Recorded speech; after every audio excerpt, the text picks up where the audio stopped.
Well, speaking of that, again, we're a paradox of what's going on in the church. Let's shift over to eastern side of Europe, and I want to read you from a press release that was issued in Germany a little while ago by Bishop Heiner Wilmar of Heidelsheim, Germany. He announced that he appointed 3 employees for homosexual pastoral care. And the press release lists the following important activities for these church employees. When a homosexual couple wants to register, quote, their sick child for baptism. When a trans person wants to celebrate a transition with a blessing ceremony. When the parents of a non-binary child seek pastoral care. The diocese wants to, quote, broaden the view of how to deal with gender diversity, especially among transgender and intersex people. Intersex? I don't know. Is there like an intersection of people? Some of these things they come up with. Let's clear away some underbrush. There are no transgender people. Exactly. There are no non-binary people. There are men and women created in the image of God. Someone made an observation about these people who say that they can transition. I'm a man, but I think I'm a woman. So if you think that you're a woman, why do you have to remove your private parts? Just say that you're a woman. And at the same time, they say, I identify as a woman. They won't tell you what a woman is, but they know it does involve a change in anatomy. Yes. In other words, grotesque self-mutilation, which is a mortal sin. It's intrinsically evil to do that to yourself.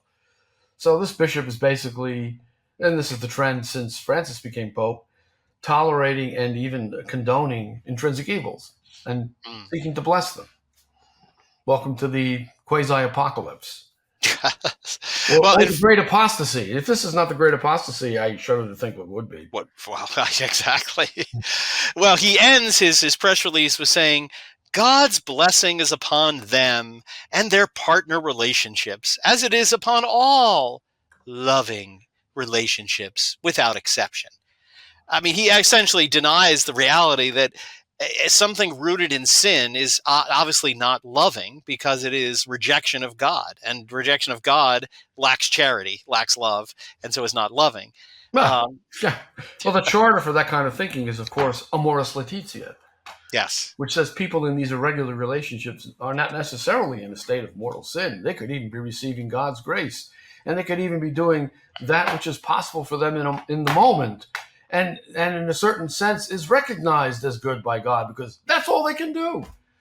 So he basically excused everyone from adherence to the negative precepts of the 10 Commandments, which are the natural law, which binds all men, regardless of their religion.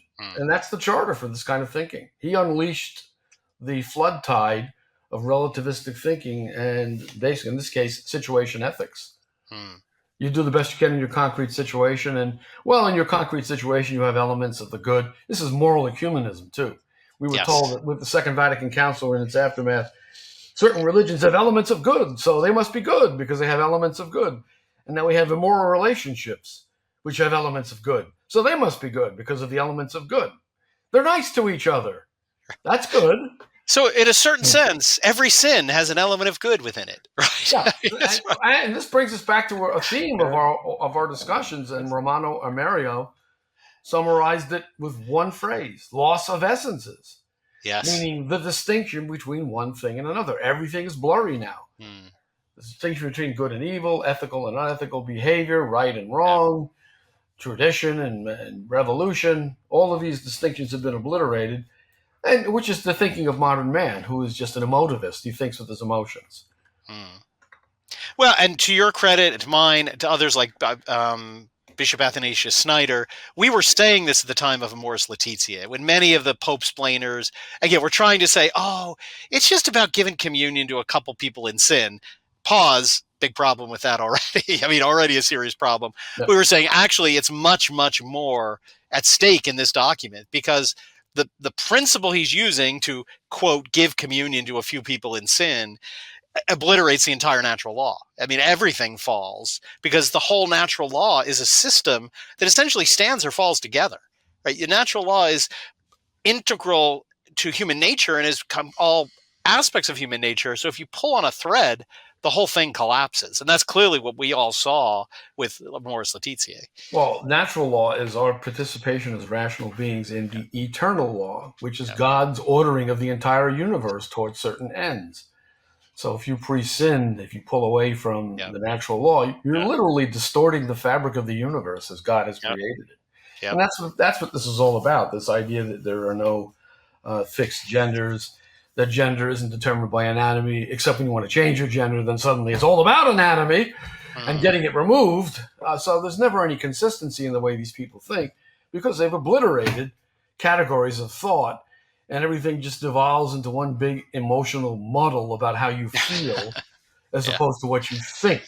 No one talks about what he thinks anymore. It's what he feels. And I feel that I'm a woman, so I will declare myself a woman. That doesn't work with all kinds of other things, but don't tell that to these people. They don't recognize anything like consistency in thought. You can't just declare yourself an Italian if you're Irish. Well, maybe you can. Maybe I'm just going to try that. But then you'd be an honorary Italian. Right.